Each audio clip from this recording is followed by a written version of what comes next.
ஒரு காலத்தில் பிரஷ்யா அப்படின்னு ஒரு தேசம் இருந்தது. இப்போ ஜெர்மனி இருக்குல்ல, இதோட பெரும்பகுதி ஒரு காலத்தில் பிரஷ்யாங்கிற பேரில் இருந்தது. அப்போ அதுக்கு அரசராக இருந்தவர் மகா ஃப்ரெடரிக், அதாவது ஃப்ரெடரிக் தி கிரேட் அப்படின்னு சொல்லுவாங்க. அந்த ராஜாவுக்கு ஒரு சந்தேகம். நாம் பல வகையான வரிகளை விதித்து வசூல் பண்ணுறோம், அப்படி பண்ணி வருமானம் குறைஞ்சிக்கிட்டே போகுதே, இதுக்கு என்ன காரணமாக இருக்கும்? இதுதான் அவருக்கு ஏற்பட்ட சந்தேகம்.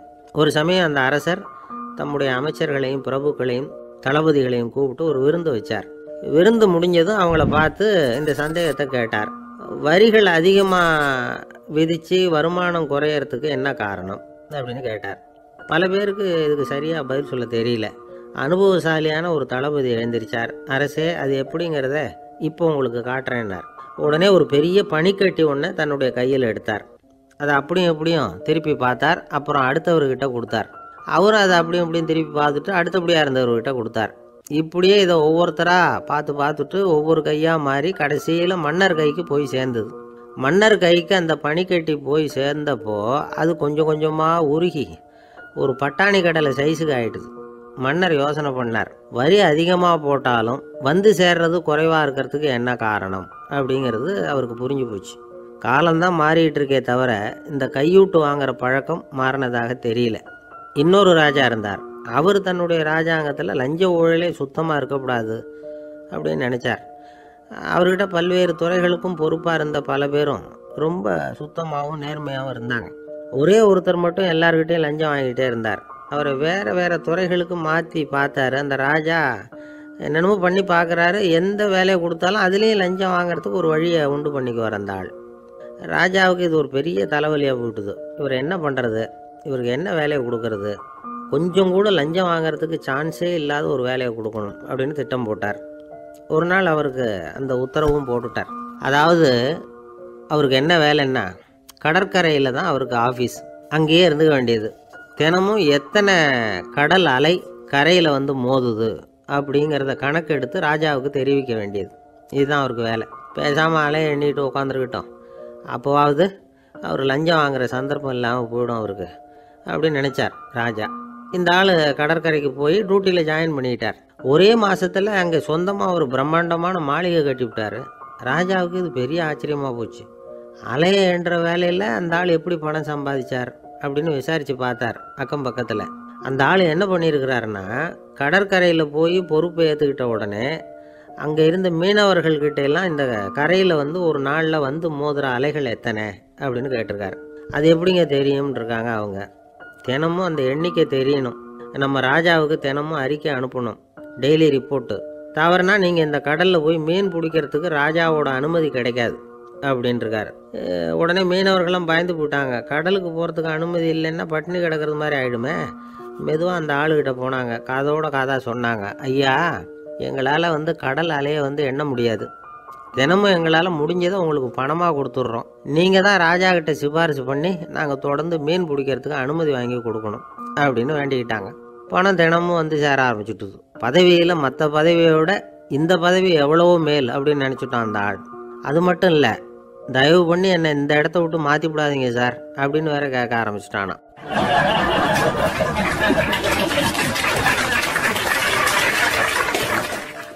ஒரு ஊரில் ஒரு இளைஞன் இருந்தான். ஒரு நாள் அவன் ஒரு குருவை தேடிட்டு புறப்பட்டான். ஊரை விட்டு வெளியில் போனான். போகிற வழியில் ஒரு காடு. அந்த காட்டில் ஒரு மரத்தடியில் ஒரு பெரியவர் உட்காந்துருக்கிறார். அமைதியாக மௌனமாக அவர் அமர்ந்திருக்கிறார். இந்த பெரியவரை விசாரிக்கலாம், குருவை தேடி கண்டுபிடிக்கிறதுக்கு இவர் ஏதாவது ஒரு வழி சொல்லி கொடுப்பார் அப்படின்னு நினச்சிக்கிட்டு அவரை நெருங்கினான். ஐயா, எனக்கு ஒரு குரு தேவை, எங்கே கிடைப்பார், அவரை எப்படி அடையாளம் கண்டுபிடிக்கிறது, அதை பற்றி ஏதாவது விவரம் சொன்னீங்கன்னா நான் கண்டுபிடிச்சிக்குவேன் அப்படின்ட்டுருக்கான். பெரியவர் நிமிர்ந்து பார்த்தார். தம்பி, அது ரொம்ப சுலபம். அவர் வயசானவராக இருப்பார், என்னை விட சுமார் 30 வயசு அதிகமாக இருக்கும். அவர் ஒரு மரத்தடியில் தான் உட்காந்துருப்பார் அப்படின்ட்டுருக்கான். சரிங்க பெரியவரே, அது என்ன மாதிரியான மரம், எப்படி இருக்கும் அப்படின்னு கேட்டிருக்கான். பெரியவர் அந்த விவரங்களையும் சொல்லியிருக்கிறாரு. அது மட்டும் இல்லை, சந்திக்கிற நாள், நேரம், வினாடி முதற்கொண்டு எல்லா விவரங்களையும் துல்லியமாக சொன்னாராம். இவ்வளவு விவரங்களை இவரால் எப்படி சொல்ல முடியுது அப்படின்னு இவனுக்கு ஆச்சரியம். இருந்தாலும் அந்த பெரியவர் கடைசியாக ஒரு விவரம் சொன்னார். அது என்ன தெரியுமா, எப்படியும் நீ அவரை சந்திக்கிறதுக்கு ஒரு 30 வருஷம் ஆகும் அப்படின்னு சொல்லிவிட்டாராம். ரொம்ப நன்றிங்க பெரியவரே அப்படின்னு சொல்லிவிட்டு அந்த இளைஞன் புறப்பட்டுருக்கான். இப்போ அவனுக்கு குரு பற்றின விவரம் எல்லாம் கிடச்சிட்டுது, சந்திக்கிற நேரமும் தெரிஞ்சுட்டுது. ஆனால் 30 வருஷம் அவரை தேடி அலைய வேண்டியிருக்குமே. அவன் தேட ஆரம்பித்தான். காடு மலை எல்லாம் சுற்றி அலைஞ்சான். பல வருஷங்கள் தேடினான். அழுத்து போயிட்டான். கடைசியில் அவனுக்கும் வயசாகிட்டுது. கடைசியில் தன்னுடைய சொந்த ஊருக்கே திரும்பி போய்கிட்டு இருந்தான். அங்கே ஒரு மரத்தடியில் அவன் தேடிக்கிட்டு இருந்த குருநாதர் கிடைச்சார். யார் அவருன்னா, 30 வருஷத்துக்கு முன்னாடி வழி சொல்லி கொடுத்தாருல அதே பெரியவர். அவருக்கு இப்போ 30 வயசு அதிகமாக இருந்தது. அதே மரம். அன்னைக்கு பெரியவர் சொன்ன அடையாளம் இப்போ பொருத்தமாக இருந்தது. இப்போ அந்த பெரியவர் சொன்னார், சரியாக வந்து சேர்ந்துட்டேன், வா, உனக்காக தான் நான் இவ்வளவு காலமும் காத்துக்கிட்டு இருந்தேன் அப்படின்னாரான். என்ன சொல்கிறீங்கன்றிருக்கான். 30 வருஷத்துக்கு முன்னாடி என்கிட்ட வந்தியே, அப்போவே என் காலம் வந்து முடிஞ்சு போயிருந்தது. அப்போவே என்ன உனக்கு அடையாளம் தெரியல, அதனால் இவ்வளவு காலம் உனக்காக காத்துட்ருக்கும்படி ஆகிட்டுது அப்படின்னாராம். ஐயா, அப்போவே நீங்கள் சொல்லியிருக்கலாமே, இதுதான் 30 வருஷம் கழித்து நீ சந்திக்க போகிற இடம், நான் தான் உன்னுடைய குரு அப்படின்னு சொல்லியிருக்கலாமே அப்படின்ட்டுருக்கான். அந்த பெரியவர் சிரிச்சுக்கிட்டே இதுக்கு பதில் சொன்னாராம். நான் எவ்வளவோ விவரமாக தான் சொன்னேன், நீ சரியாக புரிஞ்சிக்கல. காரணம், அப்போது நீ போதுமான அளவுக்கு பக்குவம் பெற்றிருக்கவில்லை. அதனால் புரியும் சக்தி இல்லாமல் போயிட்டுதப்போ 30 ஆண்டு காலம் நீ அலைஞ்சி தெரிஞ்சிருக்கிற. அது காரணமாக இப்போ உனக்கு அந்த பக்குவம் வந்துட்டுது. அதனால தான் அடையாளம் காண முடிஞ்சுது, நானே உன்னுடைய குரு அப்படின்னாராம். இதுலேருந்து என்ன தெரியுதுன்னா, ஆன்மீகத்தில் மாணவனாக சேர்றதுக்கு கூட ஒரு பக்குவத்தன்மை தேவைப்படுது. ஒரு பெரிய ஞானி, அவர்கிட்ட சீடனாக இருக்க ஒருத்தன் வந்தான். எதிரில் நின்னான். ஞானி அவனை வெகு நேரம் உற்று பார்த்தார். அப்புறம் சொன்னார், சீடனாக இருக்கிறது ரொம்ப சிரமம்னார். நான் தயாராக இருக்கிறேன்னா. அது இன்னமும் சிரமமாச்சே, இங்கே வந்து குருவாக இருக்கிறது மட்டுமே சுலபம் அப்படின்னாராம். அப்படின்னா நான் குருவாகவே ஆயிடுறேன் அப்படின்னானா. இது போலவே இந்த காலத்தில் கதை ஒன்று உண்டு. ஒரு பள்ளிக்கூடத்தில் வகுப்பு ஆசிரியர் மாணவனை திட்டிக்கிட்டு இருந்தார்.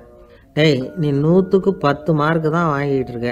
இவ்வளவு மோசமாக நீ படித்தா கடைசியில் மாடு மேய்க்கிறது கூட லாய்க்கு இல்லாதவனா ஆகிடுவேன். அதுக்கப்புறம் என்ன செய்ய போகிறேன் அப்படின்னாராம். பையன் தலையை சொரிஞ்சிக்கிட்டே சொன்னானா, சார் அப்படின்னா ஒன்று செய்கிறேன் அப்படின்னானா. இவர் கேட்டிருக்கார், என்ன செய்ய போகிறேன்னு. வேற என்ன சார், உங்களை மாதிரி ஒரு ஆசிரியர் ஆகிடுறேன் அப்படின்னானா.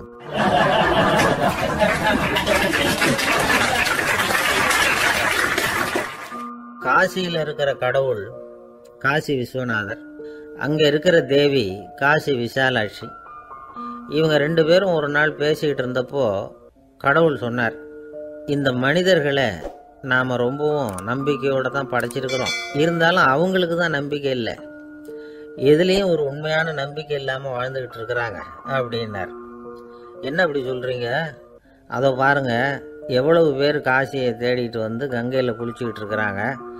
அவங்கெல்லாம் நம்பிக்கை இல்லைன்னா இவ்வளவு தூரம் தேடிட்டு வந்து இங்கே குளிப்பாங்களா அப்படின்னு நாங்கள் தேவி. சரி, அதை சோதித்து பார்க்கலாம் அப்படின்னு 2 பேரும் முடிவு பண்ணிக்கிட்டாங்க. உடனே ஒரு திட்டம் போட்டாங்க. அது எப்படின்னா, நாம் 2 பேருமே பக்தர்கள் மாதிரி உருவத்தை மாற்றிக்கிட்டு கங்கை கரைக்கு போக வேண்டியது. நான் வந்து கங்கையில் இறங்கி குளிக்கிறேன். கொஞ்ச நேரத்தில் சுழலில் மாட்டிக்கிட்டது மாதிரி நடிக்கிறேன். நீ உடனே கரையிலிருந்து சத்தம் போடும், என்னோட வீட்டுக்காரரை யாராவது காப்பாற்றுங்களேன் காப்பாற்றுங்களேன்னு சத்தம் போடும். அதோடு இன்னொன்று சொல்லு, யாராவது ஒரு புண்ணிய ஆத்மா அவர்கிட்ட போய் அவருடைய முடியை பிடிச்சி இழுக்கணும். அப்படி ஒரு சாபம் இருக்குது எங்களுக்கு. புண்ணிய ஆத்மா, அதாவது எந்த பாவமும் செய்யாத இல்லாத ஒருத்தர் தான் அவரை காப்பாற்ற முடியும். அப்படிப்பட்டவங்க யாராவது வெள்ளத்தில் குதிச்சு என்னுடைய கணவரை காப்பாற்றுங்கோ அப்படின்னு நீ சத்தம் போடு, கூச்சல் போடு, என்ன நடக்குதுன்னு பார்க்கலாம் அப்படின்னார் கடவுள். சரின்னு சொல்லி 2 பேருமா சாதாரண பக்தர்கள் மாதிரி கங்கை கரைக்கு வந்து சேர்ந்தாங்க. அவர் இறங்கி குளித்தார். திட்டம் போட்டது மாதிரியே சுழலில் மாட்டிக்கிட்டது மாதிரி கத்துனார். கரையில் இருந்த அந்த அம்மா, ஐயோ என் கணவரை காப்பாற்றுங்களேன், யாராவது காப்பாற்றுங்களேன்னு கத்துனாங்க. பல பேர் ஓடி வந்தாங்க. உடனே இவங்க, பாவம் இல்லாத புண்ணிய ஆத்மா ஒருத்தரால் தான் என்னுடைய கணவர் காப்பாற்றப்படணுங்கிறது விதி, அப்படி ஒரு சாபம் இருக்குது, அதனால் புண்ணிய ஆத்மா யாராவது அவர்கிட்ட போய் அவர் முடியை பிடிச்சி தூக்குனா அவரை காப்பாற்றி போடலாம் அப்படின்னாங்க. இவங்க இப்படி சொன்னதும் எல்லாரும் திகைச்சு போய் நின்றுட்டாங்க. ஒவ்வொருத்தருக்கும் அவங்க செஞ்ச பாவம்லாம் ஒவ்வொன்றா ஞாபகத்துக்கு வர ஆரம்பிச்சுட்டுது. சரி, இதுக்கு நாம் லாயக்கு இல்லை அப்படின்னு சொல்லி ஒதுங்கி போக ஆரம்பிச்சிட்டாங்க எல்லாம். இந்த சமயத்தில் யாரோ ஒருத்தர் வேகமாக ஓடி வந்தார். ஆற்றுல குதிச்சார். அவர்கிட்ட போனார், முடியை பிடிச்சார், தூக்குனார், அவரை காப்பாற்றி கரைக்கு கொண்டுட்டு வந்துட்டார். அப்படி காப்பாற்றின அந்த ஆளை இவங்க 2 பேரும் தனியாக கூப்பிட்டுக்கிட்டு ஒரு மண்டபத்துக்கு வந்துட்டாங்க. வந்து விசாரிக்கிறாங்க. நீ யாரப்பா அப்படின்னு கேட்குறாங்க. ஏதும் தெரியாது மாதிரி. நான் இந்த ஊர் அன்ன சத்திரத்தில் வேலை செய்கிற ஒரு சமையல்காரன் அப்படிங்கிறார். நீ வந்து கங்கையில் குளிக்கிறது உண்டான்னு கேட்டிருக்காங்க. நான் இந்த ஊர்லேயே தான் இருக்கிறேன், இருந்தாலும் தினமும் கங்கையில் குளிக்கிறது இல்லை, எப்பாவது ஒரு நாள் அங்கே குளிப்பேன் அப்படின்னார். கங்கையில் மூழ்கி எழுந்திரிச்சா பாவம்லாம் தொலையும்னு சொல்கிறாங்க. அப்படி இருக்கிறப்போ அங்கே இன்றைக்கி கங்கையில் குளிச்சுக்கிட்டு இருக்கிறவங்கெல்லாம் தங்களை வந்து புண்ணிய ஆத்மாவா நினைக்கல. கங்கையில் குளிக்காத நீ உன்னை வந்து புண்ணிய ஆத்மாவா நினச்சி என்னை காப்பாற்ற வந்திருக்கிற, அது எப்படி அப்படின்னு கேட்டார். அதுக்கு அந்த ஆள் சொல்கிறான், கங்கையில் குதித்ததுக்கு அப்புறம் தானே உங்களை காப்பாற்ற போகிறோம். அப்படி குதிக்கும் பொழுது என்னுடைய பாவம்லாம் போயிருக்கும்ல, நான் புண்ணிய ஆத்மாவாக ஆயிருப்பேனே, அதனால தான் துணிஞ்சு வந்து உங்களை காப்பாற்றினேன் அப்படின்னா. கடவுளும் தேவியும் அவனுக்கு வந்து காட்சி கொடுத்தாங்களாம். இப்படி ஒரு கதை உண்டு. அதாவது கங்கையில் குளிச்சுக்கிட்டு இருக்கிறவங்களுக்கே தங்களுடைய பாவம் போகுங்கிற நம்பிக்கை பரிபூர்ணமாக இல்லை, குளிக்காத ஒருத்தனுக்கு அந்த நம்பிக்கை இருந்தது. அதனால் அவனால் கடவுளை பார்க்க முடிஞ்சது. கடவுளை வந்து நாமளும் பார்க்க முடியுமா முடியாதா அப்படிங்கிற குழப்பம்லாம் நமக்கு வேண்டியதில்லை. நம்பிக்கையோடு வாழணுங்கிற உண்மையை மட்டும் இந்த கதையிலேருந்து புரிஞ்சுக்கிட்டா போதும். ஏன்னா இந்த கதையை கேட்டுட்டு ஒரு நண்பன் குதர்க்கமாக ஒரு கேள்வி கேட்டான். ஏன் சார், கங்கையில் குளித்தா பாவம் போயிடும்னு சொல்கிறீங்களே, நான் எனக்கு வேண்டாத ஒருத்தனை அழைச்சிட்டு போய் கங்கையிலேயே தள்ளி விட்டுட்டு அதுக்கப்புறம் அங்கேயே முழுக்க போட்டுட்டு நான் செஞ்ச பாவத்தை வந்து அதுலேயே கழுவி விட்டுட்டு மறுபடியும் உங்ககிட்ட வந்துடுறேன்னு வச்சுக்கோங்க, நீங்கள் என்னை வந்து புண்ணிய ஆத்மான்னு ஏற்றுக்குவீங்களா அப்படிங்கிறான். ஆள் கொஞ்சம் ஆசைந்தான், நம்மளே அங்கே அழைச்சிட்டு போனாலும் போயிடுவான்.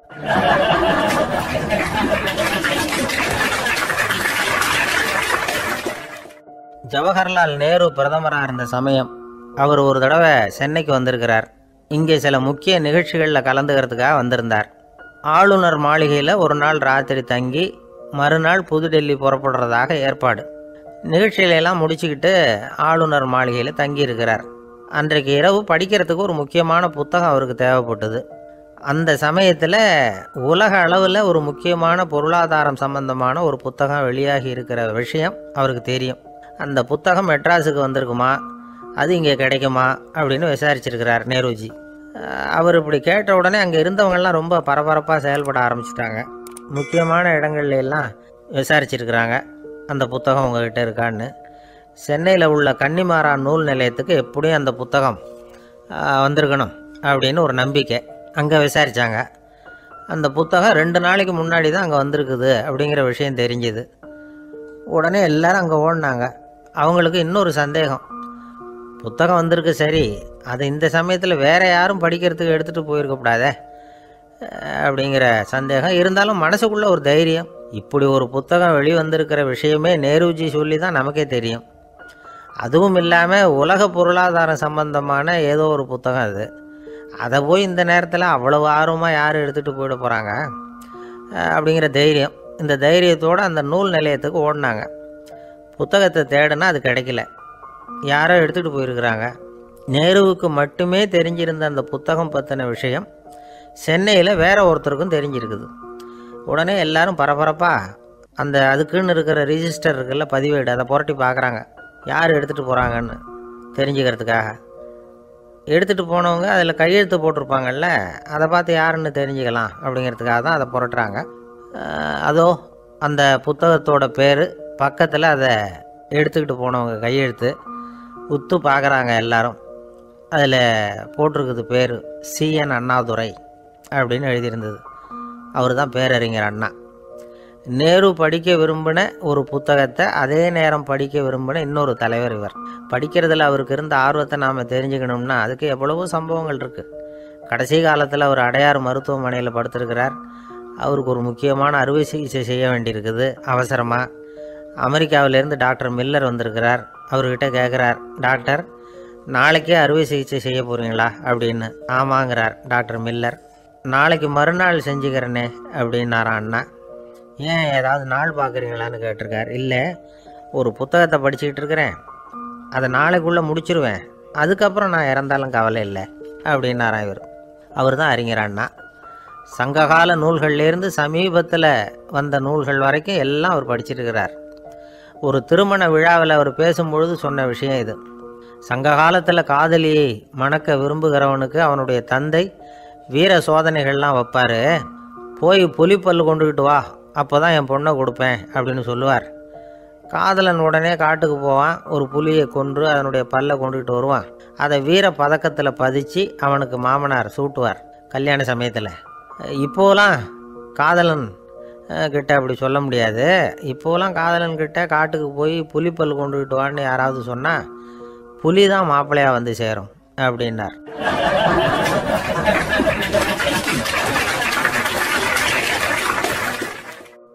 ஒரு விவசாயி விதைக்கிறதுக்காக வயல்வெளி பக்கம் போகிறார்.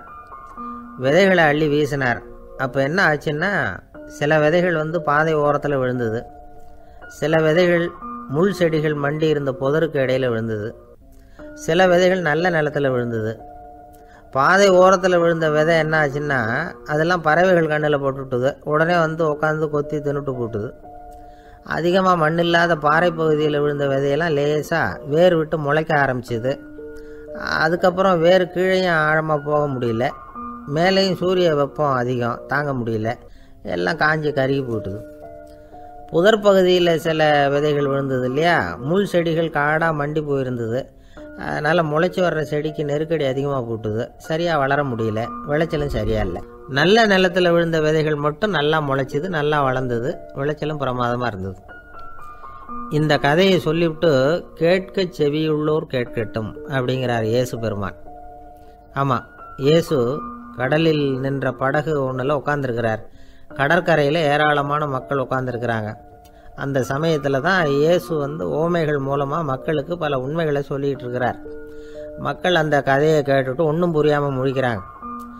அதை கவனித்த இயேசு அந்த ஓமையை விளக்க ஆரம்பித்தார். இதில் அந்த விதைக்கிறவர் தான் இறைவன். அவருடைய வார்த்தைகளை விதைக்கிறார். அந்த வார்த்தைகளை கேட்கிற மக்கள் அந்த விழுந்த விதைகள் மாதிரி 4 வகையானவர்கள். சில பேர் பாதை ஓரத்தில் விழுந்த விதைகள் மாதிரி இறைவன் வார்த்தைகளை அவங்க கேட்குறாங்க. ஆனால் தீய எண்ணங்கள் செய்கைகள் மூலமாக விதைக்கப்பட்ட வார்த்தைகள் அழிஞ்சு போடுது. இறைவன் வார்த்தைகளை கேட்ட உடனே மகிழ்ந்து போய் உடனே சில பேர் அதை ஏற்றுக்கிறாங்க. இவங்கெல்லாம் அந்த பாறை பகுதியில் விழுந்த விதைகள் மாதிரி. அதனால் இவங்கெல்லாம் வேறு இல்லாதவங்க, கொஞ்ச காலத்துக்கு இறை வார்த்தைகளுக்கு கீழ்ப்படிந்து நடப்பாங்க. அதனால் ஏதாவது இடைஞ்சல் ஏற்பட்டால் உடனே தடுமாறுவாங்க. தங்கள்கிட்ட இருக்கிற நல்ல பண்புகளை விட்டுட்டு பாவ வழிகளுக்கு போயிடுவாங்க.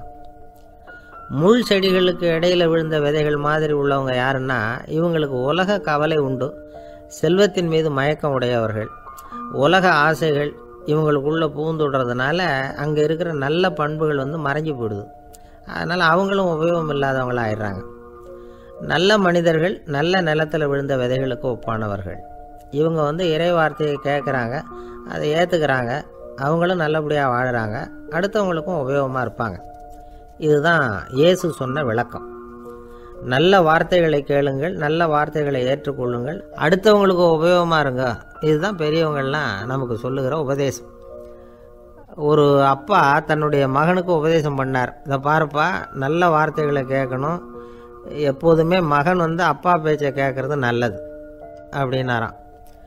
நீ ஏதாவது ஒரு தப்பு பண்ணால் என் தலையில் ஒரு முடி நரைச்சி வெள்ளையாக போடும்பா, நீ செய்கிற ஒவ்வொரு தப்புக்கும் என் தலையில் ஒவ்வொரு முடி வெள்ளையாயிடும் அப்படின்னாராம். பையன் யோசித்தான், அப்பா இப்போ தான் எனக்கு புரியுது, தாத்தாவோட தலைமுடி பூராவும் வெள்ளையாக இருக்கிறதுக்கு என்ன காரணம்ங்கிறது எனக்கு இப்போ தான் புரியுது அப்படின்னானா.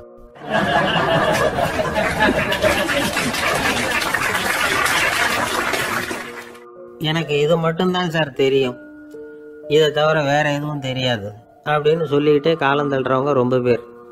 அவங்கெல்லாம் கஷ்டப்பட வேண்டியிருக்கும். ஒருத்தர் தன்னுடைய தொழிலில் ரொம்ப கெட்டிக்காரராக இருக்கலாம். அதுக்காக எப்பவும் அதே ஞாபகத்தில் இருந்துக்கிட்டு உலகியல் அறிவு இல்லாமல் இருந்துடக்கூடாது, அது ஆபத்து. இதுக்காக நம்ம தாத்தா பாட்டிலாம் ஒரு கதை சொல்லுவாங்களே, கேள்விப்பட்டிருக்கீங்களா?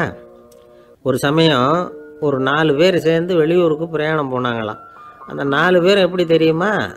ஒருத்தர் வந்து வேதாந்தி, இன்னொருத்தர் சங்கீத வித்வான், 3வது ஆள் வைத்தியர், 4வது ஆள் ஜோசியர். இவங்க 4 பேரும் நண்பர்கள். அதனால் சேர்ந்து புறப்பட்டாங்க. வழியில் ஒரு ஊரில் தங்கினாங்க. இருட்டி போச்சு. அதனால் இன்றைக்கி ராத்திரி இங்கேயே தங்கி இருந்துட்டு நாளைக்கு புறப்படலாம் அப்படின்னு தீர்மானம் பண்ணாங்க. சாப்பாட்டுக்கு என்ன பண்ணுறது? அங்கேயே கடத்தெருவுக்கு போய் சாமான்லாம் வாங்கியாந்து சமைச்சு சாப்பிட்லாம்னு முடிவு பண்ணாங்க. 4 பேர் இருக்கிறதுனால ஆளுக்கு ஒரு காரியமாக செய்யலாம் அப்படின்னு வேலையை பிரிச்சுக்கிட்டாங்க. வைத்தியர் கரிகாய் வாங்க போனார். வேதாந்தி எண்ணெய் வாங்க போனார். ஜோசியர் பலசரக்கு வாங்க போனார். சங்கீத வித்வானுக்கு சமைக்கிற வேலை. எல்லாம் சரி. ஆனால் நடந்தது என்ன தெரியுமா? கடைத்தெருவுக்கு காய்கறி வாங்க போனார்ல வைத்தியர், அங்கே போய் மார்க்கெட்டில் பார்த்தார். ஒவ்வொரு கரிகாயாக எடுத்து பார்த்தார். இது பித்தம், உடம்புக்கு ஒத்துக்காது. இது வாயு, உடம்புக்கு ஒத்துக்காது அப்படின்னு ஒவ்வொன்றா தள்ளினார். கடைசியில் ஒன்றுமே தேரல. வெறுங்கையோடு திரும்பி வந்துக்கிட்டு இருக்கிறார். எண்ணெய் வாங்க போனார் வேதாந்தி. அவர் ஒரு தொன்னையில் எண்ணெயை வாங்கினார். பேசாமல் அதை எடுத்துகிட்டு வர வேண்டியது தானே, முடியல. அவருடைய வேதாந்த மூளை சிந்திக்க ஆரம்பிச்சுட்டுது.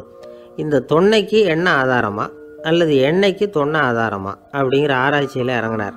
என்னாச்சு தெரியுமா? அப்படி கவுத்து பார்த்தார். வாங்கின எண்ணெய் பூராவையும் வழியில் கொட்டிவிட்டு வெறும் தொன்னையோடு சேர்ந்தார். பலசரக்கு வாங்க போனார் ஜோசியர். அவர் ஒரு வழியில் பார்த்தாரு. வழியில் வந்தவங்களெல்லாம் அங்கங்கே ஒரு மரத்தடியில் உட்கார வச்சு அவங்களுக்கெல்லாம் ஆர்வம் சொல்ல ஆரம்பிச்சிட்டார். அப்படி ஒவ்வொருத்தராக சொல்லி முடிச்சுட்டு கடத்தருக்கு போய் சேர்ந்தார். இவர் அங்கே போய் சேர்றதுக்குள்ளே ரொம்ப நேரம் ஆகிட்டுது. கடையெல்லாம் பூட்டி விட்டு போயிட்டாங்க. என்ன செய்கிறது? அவரும் வெறுங்கையோடு திரும்பி சேர்ந்தார். சரி, இவங்க கதை தான் இப்படி ஆச்சு. அங்கே சமைக்கிறதுக்காக உட்காந்துருந்தார் சங்கீத வித்வான். அவர் கதை என்னாச்சு தெரியுமா?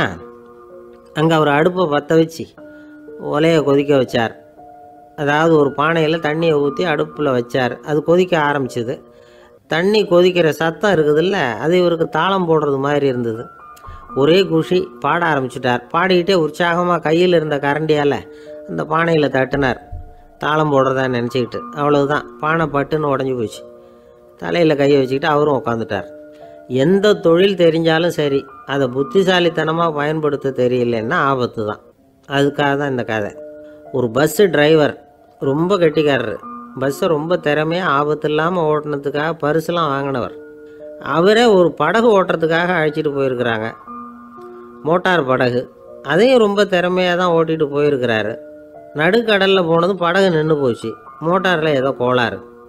என்ன செய்யலாம் அப்படின்னு அந்த டிரைவரை கேட்டிருக்கிறாங்க படகுல இருந்தவங்கெல்லாம். அப்போ அவர் சொன்னாராம், கவலைப்படாதீங்க, ஒன்றும் பிரச்சனை இல்லை, எல்லோரும் கொஞ்சம் கீழே இறங்கி பின்னாடி தள்ளுங்க, மோட்டார் ஸ்டார்ட் ஆகிடும் அப்படின்னாராம்.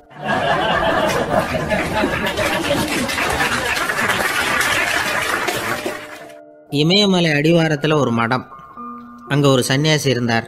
அவர்கிட்ட ஒருத்தர் வந்தார். சுவாமி, ஆசையை உதற நினைக்கிறேன், முடியல, ஒட்டிக்கிட்டே வருது அப்படின்னாராம். இப்படி உட்கார, ஒரு கதை சொல்கிறேன் அப்படின்னு சொல்லி அவர் சொல்ல ஆரம்பித்தாராம்.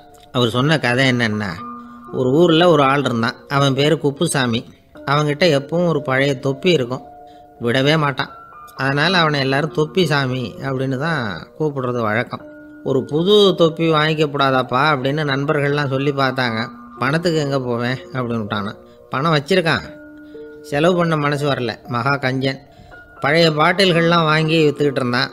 அப்படி ஒரு தடவை பழைய கண்ணாடி சாமான்களை ஏலத்தில் எடுத்தப்போ அதில் ஒரு அருமையான சென்ட்டு பாட்டில் கிடச்சிது. உடனே ஒரு ஐடியா பண்ணான். அந்த சென்ட்டை சின்ன சின்ன பாட்டில்களில் அடைச்சி ஜன்னல் ஓரமாக அடுக்கி வச்சுட்டான். அதை விற்றா நிறைய பணம் கிடைக்குமே. அதனால் இதுக்கு இடையில் ஒரு நாள் அவன் அப்படியே உட்காந்துருந்தான். அந்த நேரம் நண்பன் வந்தான். ஏண்டா, உன் பழைய தொப்பியை மாற்றப்படாதா? ஊரில் எல்லோரும் கேலி பேசுகிறாங்களே ஒன்று தொப்பி சாமின்னு அப்படின்னு சொல்லி கேட்டிருக்கான். இந்த சென்ட்டு பாட்டில் விற்றதும் பணம் வரும், அதுக்கப்புறம் பார்க்கலாம் அப்படின்னு நானா இவன். சரி வா, நீச்சல் குளத்துக்கு போயிட்டு வருவோம் அப்படின்னு கூப்பிட்ருக்கான் நண்பன். 2 பேரும் போனாங்க. அதே நேரம் அந்த ஊர் நீதிபதியும் அங்கே குளிக்க வந்தாராம். அவர்கிட்ட இருந்தது விலை வசந்த ஒரு புது தொப்பி. அதை அங்கே இருந்த ஸ்டாண்டில் மாட்டிவிட்டு குளிக்க போனார். இதுக்கிடையில் குப்புசாமி குளிச்சுட்டு வந்தான். அவனுடைய பழைய தொப்பியை காணலை. அந்த புது தொப்பியை பார்த்தா இது நண்பனுடைய வேலை தான் அப்படிங்கிறதாக புரிஞ்சுக்கிட்டு அதை எடுத்து மாட்டிகிட்டு வந்துட்டான். நீதிபதி குளிச்சுட்டு வந்து பார்க்குறாரு, தொப்பியை காணும். போலீஸில் புகார் கொடுத்தார்.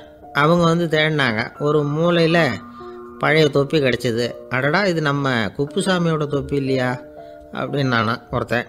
உடனே அவன் வீட்டுக்கு தேடிட்டு போயிருக்காங்க. அங்கே போய் பார்த்தா புது தொப்பி அங்கே இருக்குது. உடனே அவனுக்கு 1000 ரூபா அபராதம் போட்டாங்களாம்.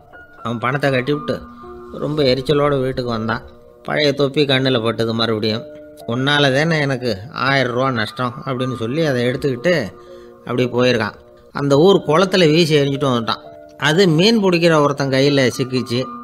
அவன் வர்ற வழியில் அதை எடுத்து வேகமாக வீசி எறிஞ்சான். அது நேராக குப்புசாமி வீட்டு ஜன்னல் வழியாக உள்ளே வந்து இந்த சென்ட்டு பாட்டில்கள் மேலே விழுந்து எல்லாம் உடஞ்சி நொறுங்கி போச்சு. குப்புசாமி பார்த்தான். தோட்டத்தில் ஆழமாக ஒரு குழியை வெட்டினான். அந்த தொப்பியை போட்டான், மூடிவிட்டான். இதை அடுத்த வீட்டுக்காரன் பார்த்தான். ஏதோ புதையல் தான் வச்சுருக்கான் போல இருக்குன்னு நினச்சான். போலீஸில் போய் புகார் கொடுத்துட்டான். மறுபடியும் போலீஸ் குழியை தோண்டினாங்க. பழைய தொப்பி மறுபடியும் வெளியில் வந்தது. எல்லோரும் சிரிக்கிறாங்க. அன்னைக்கு ராத்திரியே அந்த தொப்பியை எடுத்துக்கிட்டு நேராக புறப்பட்டான். ஒரு கல்லில் அதை சேர்த்து கட்டி குடிநீர் தொட்டி இருக்கும்ல, அதில் போட்டுட்டு வந்துட்டான். இனிமேல் என்ன பண்ணும் பார்ப்போன்னு. ஒரு நாள் திடீர்னு குழாயெல்லாம் அடைப்பட்டு போச்சு. மாநகராட்சி அலுவலர்கள் வந்து என்னன்னு பார்த்தா அந்த பழைய தொப்பி குழாயை அடைச்சிக்கிட்டு இருக்குது. இது குப்புசாமியோட தொப்பிங்கிறது தான் எல்லாருக்கும் தெரியுமே. உடனே குடிநீரை வந்து பாழாக்கணத்துக்காக குப்புசாமிக்கு கோர்ட்டு 2500 ரூபா அபராதம் போட்டுவிட்டுது. அதையும் கட்டிவிட்டு வெளில வந்தான். கடைசியாக முடிவு பண்ணான். ஒரு நெருப்பு குச்சியை கிழிச்சான். தொப்பியை கொளுத்தினான்.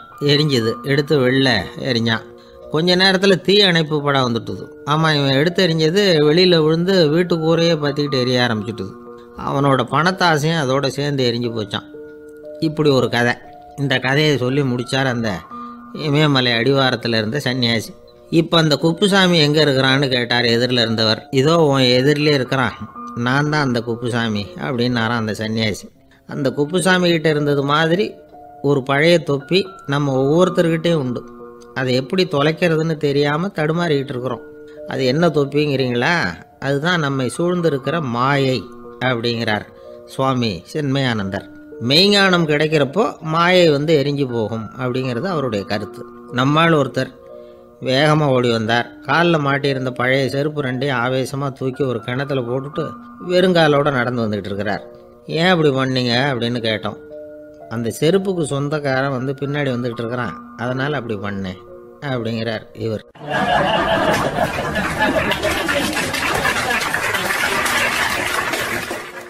வாழ்க்கையில் சில சந்தர்ப்பங்களில் நாம் வந்து சில அவமானங்களை சந்திச்சே தீர வேண்டியிருக்கு. என்ன பண்ணுறது, காலம் அப்படி. அவமானப்படுறவங்க உடனே அடங்கி போய்டுறது தான் உலக வழக்கம். அவமானப்பட்டால் உடனே சீறி எழறவங்களும் உண்டு. ஆனால் அதையே ஒரு சவாலாக எடுத்துக்கிட்டு முன்னுக்கு வர்றவங்களும் சில பேர் இருக்கிறாங்க. அவங்க ரொம்ப அபூர்வம். இன்றைக்கி மனோதத்துவ நிபுணர்கள்லாம் என்ன சொல்கிறாங்க தெரியுமா? அவமானப்பட்டுட்டா உடனே அடங்கி போயிடக்கூடாதான். அதையே ஒரு சவாலாக எடுத்துக்கிட்டு மனசில் ஒரு வைராக்கியத்தோடு முயற்சி பண்ணினா வாழ்க்கையில் எல்லாரும் முன்னேறலாமா. அவமானங்கிறத நாம் வந்து வைராக்கியமாக மாற்றிக்கணும். அதுதான் வெற்றிக்கு வழி. ராமர் வந்து இந்த பூமியில் பிறந்ததே ஒரு வைராக்கியத்தினால தான் சார் அப்படின்னார் ஒருத்தர். எப்படிங்க அது அப்படின்னு கேட்டேன். அவர் சொன்னார், தசரதருக்கு ராமர் வந்து குழந்தையாக வந்து பிறக்கணும், அப்போ தான் இங்கே இருக்கிற கஷ்டங்கள்லாம் நீங்கும் அப்படின்னு சர்வ லோகமும் எதிர்பார்த்துக்கிட்டு இருக்குது. ஆனால் அவர் எப்போ வந்து பிறப்பார் அப்படின்னு யாருக்கும் தெரியல. அந்த காரியம் சீக்கிரம் நடக்கணுமே, அதுக்கு என்ன பண்ணுறது? நாரதர் வந்தார் ஒரு நாள் தசரதரை தேடி. தசரதா, உனக்கு ஒரு செய்தி தெரியுமான்னு ஆரம்பித்தார். அவர் எப்பவும் இப்படித்தானே ஆரம்பிக்கிறது வழக்கம். என்ன விஷயம்னு கேட்டார் தசரதர். தசரதா, நீ அடிக்கடி உன்னோட தேரில் ஏறிக்கிட்டு தேவலோகத்துக்கு போகிற, அங்கே போகிற வர்ற எல்லாம் பண்ணிகிட்ருக்க, எல்லாம் சரி. தேவலோகத்துலேயும் உன்னை நல்லபடியாக தான் வரவேற்கிறாங்க. தேவேந்திரன் உன்னை பிரியமாக அழைச்சிட்டு போய் தன்னுடைய அரியாசனத்திலேயே தனக்கு பக்கத்திலேயே உட்கார வைக்கிறான். நீயும் சந்தோஷமாக உட்காந்து பேசிவிட்டு வந்துடுற. ஆனால் நீ இங்கே வந்ததுக்கு அப்புறம் அங்கே என்ன நடக்குது தெரியுமா உனக்கு அப்படின்னாரான் நாரதர். என்ன நடக்குது எனக்கு ஒன்றும் தெரியலையே அப்படின்னாரான் தசரதர். நாரதர்கிட்ட வந்து கிட்டத்தில் வந்து கேட்டிருக்கார், கொஞ்சம் சொல்லுங்கள் என்னது அப்படின்னு. அவர் நெருங்கி வந்தாரான் நாரதரும். மெதுவாக அவர் காதோட காதாக சொன்னாராம். அதாவது நம்ம பாஷையில் சொல்லப்போனால் பற்ற வைக்கிறார். நீ அங்கே தேவேந்திரங்கிட்ட உட்காந்து பேசிவிட்டு வந்த பிறகு நீ அங்கே உட்காந்துருந்த அரியாசனத்தை தண்ணி ஊற்றி கழுவி சுத்தப்படுத்துகிறாங்க. நீ என்ன அந்த அளவுக்கு சுத்தம் இல்லாத ஆளா? தினம் குளிக்காமையாக இருக்கிற அப்படின்னாராம். தசரதருக்கு இது ரொம்ப அவமானமாக போயிடுது. அப்படியே செய்கிறாங்க அப்படின்னாராம். ஆமாம், நீ வேணும்னா நான் சொல்கிறது உண்மையா இல்லையா அப்படின்னு சோதனை பண்ணி பார்த்துக்கோ அப்படின்னாரான் நாரதர். உடனே தசரதர் இதுக்காகவே புறப்பட்டு தேவலோகம் போனார். அங்கே வழக்கம் போலவே இவரை கூப்பிட்டு உட்கார வச்சு பேசிக்கிட்டு இருந்தான் தேவேந்திரன். கொஞ்ச நேரம் பேசிக்கிட்டு இருந்துட்டு சரி நான் கிளம்புறேன்னு புறப்பட்டார். சரி அவனும் வாசல் வரைக்கும் வந்து வழி அனுப்பி வச்சுட்டு உள்ளே போயிட்டான். தசரதர் வெளியில் கொஞ்சம் நேரம் மறைஞ்சி இருந்துட்டு மெதுவாக உள்ளே எட்டி பார்த்தார் என்ன நடக்குதுன்னு. நாரதர் சொன்னது உண்மைதான். தசரதர் உட்காந்துருந்த ஆசனத்தை அங்கே 2 தேவர்கள் கழுவி சுத்தப்படுத்திக்கிட்டு இருக்கிறாங்க. தசரதரால் இதை தாங்கிக்க முடியல. அவருக்கு ரொம்ப அவமானமாக போச்சு. நேராக கிடுகிடுன்னு தேவேந்திரங்கிட்டே போனார். நான் உட்காந்துருந்த இருக்கையே சுத்தம் பண்ணுறியே, நான் என்ன அந்த அளவுக்கு பாவியா அப்படின்னு கேட்டார். ரொம்ப கோபமாக கேட்டார். தசரதரே, மனுஷனுக்கு 3 கடன்கள் உண்டு. தேவ கடன், ரிஷி கடன், பித்ரு கடன். இதை தீர்க்காதவன் பாவியாகிறான். இதில் மகனை பெறுவதால் தான் பித்ரு கடன் தீரும். உனக்கு மகன் கிடையாது, அதனால் நீ பாவியாகிற. பாவி உட்காந்துருந்த இடம்ங்கிறதுனால அதை சுத்தம் செய்ய வேண்டியது எங்கள் கடமை அப்படின்னு நானும் தேவேந்திரன். இந்த இடத்துல தசரதருக்கு ஏற்பட்ட அவமானம் ஒரு வைராக்கியமாக மாறிச்சு. தேவேந்திரனே கேட்டுக்கோ, ஒரு மகனை பெற்ற பிறகு தான் இந்த சபையில் மறுபடியும் அடி எடுத்து வைப்பேன் அப்படின்னு சொல்லிவிட்டு போயிட்டாரான். போய் புத்திர காமேஷ்டி யாகம் பண்ணார். புத்திரர்கள் பிறந்தார்கள். இந்த கதையில் உள்ள கருத்து என்னென்னா, தேவேந்திரன் தசரதரை அப்படி அவமானப்படுத்தலைன்னா அவருக்கு இப்படி ஒரு வைராக்கியம் பிறந்திருக்குமா? யோசித்து பார்க்கணும். நமக்கு ஏற்படுகிற சில அவமானங்களையும் வைராக்கியமாக மாற்றிக்குவோம். அப்படி மாற்றிக்கிட்டோம்னா வாழ்க்கையில் வந்து முன்னேறலாம். நம்ம ஆளுங்க சில பேர் அவமானத்தை வந்து வைராக்கியமாக மாற்றிக்கிறது எப்படி தெரியுமா? நம்மக்கிட்ட ஒரு பையன் சொன்னான், எங்கள் அப்பா என்னை எல்லாருக்கும் முன்னாடி வச்சு திட்டிவிட்டார், பொறுப்பு இல்லாமல் ஊர் சுற்றுறேன்னு சொல்லி அவமானப்படுத்தி விட்டார். இனிமேல் நீ என் முகத்திலேயே முழிக்காதரா போடான்னு வேற சொல்லிவிட்டார். எனக்கு ரோஷம் வந்துட்டுது. அந்த அவமானத்தை வைராக்கியமாக மாற்றிக்கிட்டேன். அன்னையிலேருந்து அவர் முகத்திலேயே முழிக்கிறது இல்லை அப்படின்னா. அப்படியான்னு கேட்டோம். ஆமாங்க, அவர் வீட்டில் இல்லாத நேரமாக பார்த்து உள்ள சமையல் கட்டுக்கு போய் சாப்பிட்டுட்டு நைஸாக வெளியில் வந்துடுவேன் அப்படிங்கிறான் அவன்.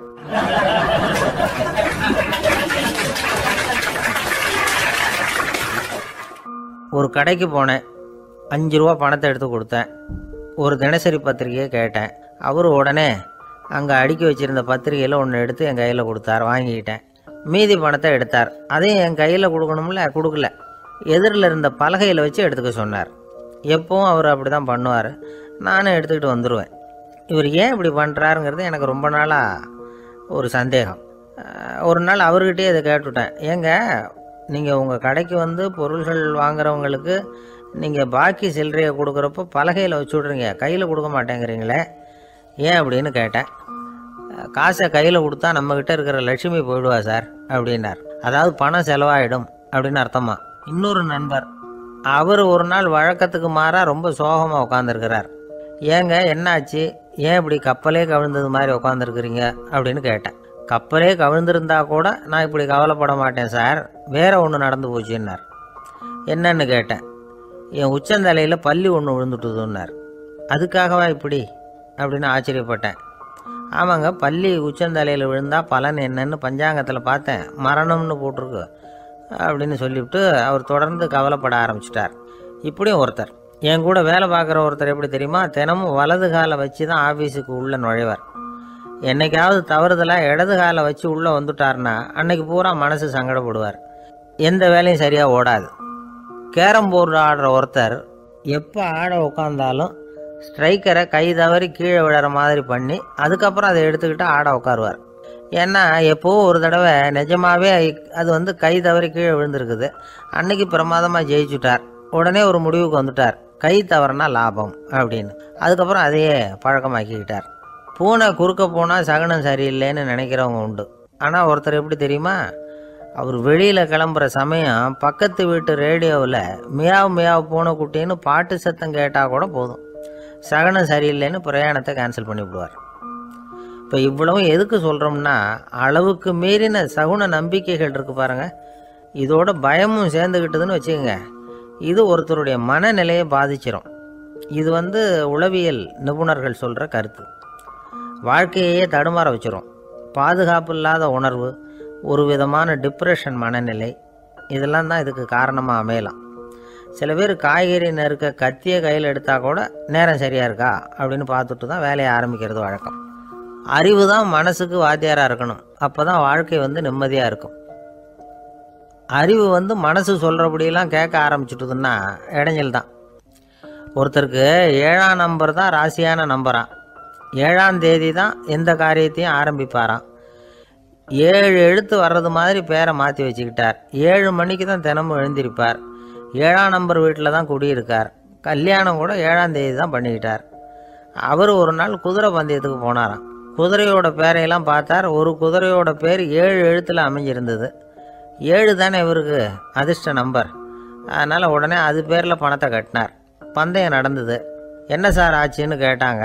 நான் பணம் கட்டின அந்த என்னோட குதிரை 7ஆவதாக வந்து சேர்ந்தது சார் அப்படின்னாராம் சோகமாக.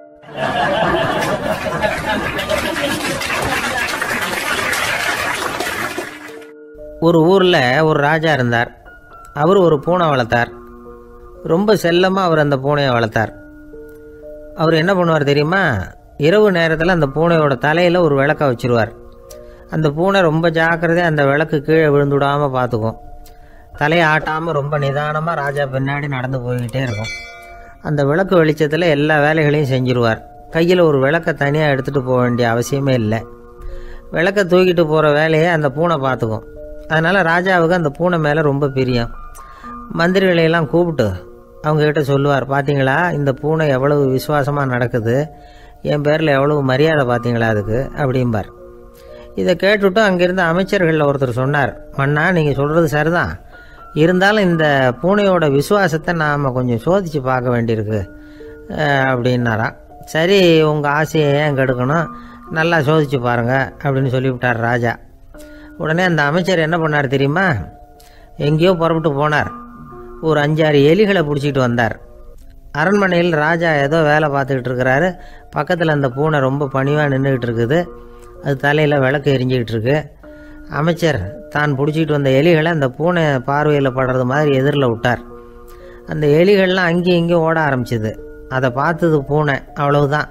தலையில் இருக்கிற விளக்கை பற்றியும் கவலைப்படலை, ராஜாவை பற்றியும் கவலைப்படலை. ஒரே பாய்ச்சலாக பாஞ்சு எலிகளை துரத்த ஆரம்பிச்சுட்டுது. தலையில் இருந்த விளக்கு எங்கேயோ போய் விழுந்தது, அணைஞ்சு போச்சு. இருட்டில் ராஜா தடுமாற ஆரம்பிச்சுட்டார். இந்த சமயத்தில் அந்த அமைச்சர் மறுபடியும் விளக்கை ஏற்றினார். வெளிச்சம் வந்தது. அதுக்கப்புறம் அந்த அமைச்சர் பேசினார், அரசே, பூனையோட விசுவாசத்தை பார்த்தீங்களா? எலி அது கண்ணில் படுற வரைக்கும் தான் விசுவாசமாக இருந்தது. அது மாதிரி எலியை பார்த்ததும் எல்லாத்தையும் விட்டுட்டு அதை துரத்த ஆரம்பிச்சுட்டு பார்த்தீங்களா? தான் அந்த பூனையை பற்றி நினச்சது தப்புங்கிறது அதுக்கப்புறம் தான் அந்த ராஜாவுக்கு புரிஞ்சுதான். சரி, இப்போ எதுக்கு இந்த கதையெல்லாம் அப்படிங்கிறீங்களா? இந்த பூனை மாதிரி தான் நம்ம மனசும். மனசை எவ்வளவு தான் பயிற்சி கொடுத்து பக்குவமாக வச்சுருந்தாலும் பார்க்குறதுக்கு பரமசாது மாதிரி தான் இருக்கும். பார்க்க வேண்டியதை பார்த்துட்டுதுன்னா பாஞ்சிரும்.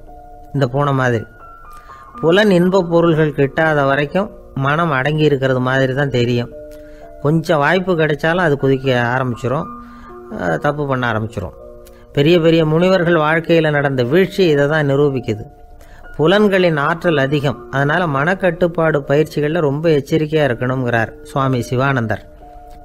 மது பழக்கத்தையே விட்டுவிட்டேன்னு உறுதியாக இருப்பான்.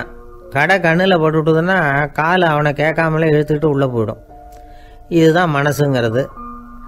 அதுதான் அந்த ராஜா வளர்த்த பூனை. நம்மால் ஒருத்தன் அந்த ராஜா பூனை தலையில் விளக்க வச்சது மாதிரி இவன் தன்னுடைய தலையிலேயே ஒரு விளக்கை ஏற்றி வச்சுக்கிட்டு என்னத்தையோ தேட ஆரம்பித்தான். தேடிக்கிட்டு இருக்கிறான். தலையை ஆட்டாமல் நிதானமாக நடந்து ரொம்ப நேரமாக தேடிட்டு இருக்கிறான். அந்த சமயம் அங்கே வந்த ஒருத்தர், என்னத்தை தேடுறீங்கன்னு கேட்டார். அதுதான் மறந்து போச்சு அப்படின்னு இழுத்தான். சரி, கொஞ்சம் இப்படி உட்காருங்க, ஞாபகம் வந்ததும் தேட ஆரம்பிக்கலாம் அப்படின்னார் அவர். இவன் கொஞ்ச நேரம் உட்காந்து யோசித்தான். அப்புறம் திடீர்னு எழுந்திரிச்சான். ஞாபகம் வந்துட்டுதுன்னா. என்னன்னு கேட்டார். எங்கள் வீட்டில் இருந்த விளக்கை எங்கே வச்சேன்னு தெரியல, அதை தான் தேடிக்கிட்டு இருக்கிறேன், ஏற்றி வைக்கலாம்னு பார்க்குறேன் அப்படின்னா.